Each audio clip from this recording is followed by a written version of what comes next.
Bonjour à tous, je vous retrouve aujourd'hui pour une nouvelle vidéo. Je suis très contente de vous retrouver pour un énième dimanche à 10 heures avec vous. C'était juste aujourd'hui pour vous faire une petite vidéo pour vous expliquer comment j'ai réalisé les affiches. C'est un cadeau que je vais faire pour ma maman.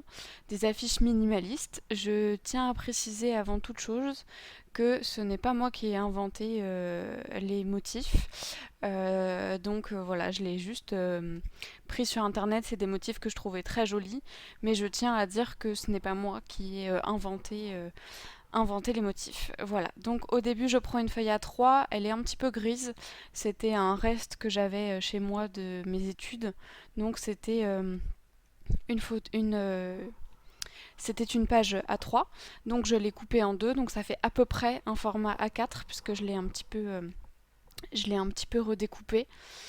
Donc voilà, je commence par le premier motif.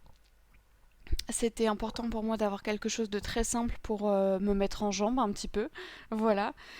Donc en fait c'est une femme qui est de dos avec tout le détail au niveau d'un chapeau.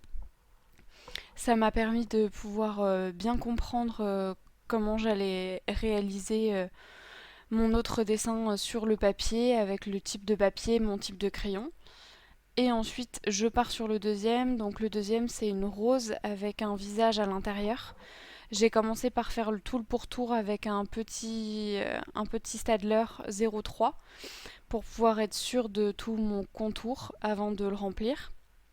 Comme je vous ai dit tout à l'heure, j'ai trouvé les dessins sur internet et en fait j'ai utilisé un processus de calque pour pouvoir avoir quelque chose qui soit vraiment similaire. Comme je vous l'ai déjà dit, je suis assez perfectionniste, donc je me suis pas laissé la possibilité d'essayer de faire en sorte que ce soit fait à la main pour avoir justement tout un côté création de ma part. Je voulais vraiment quelque chose qui ressemble à quelque chose qu'on puisse acheter sur internet ou en magasin. Donc voilà, et après en fait je reprends un petit crayon qui me permet de faire tout le pourtour et d'être sûr de mon remplissage.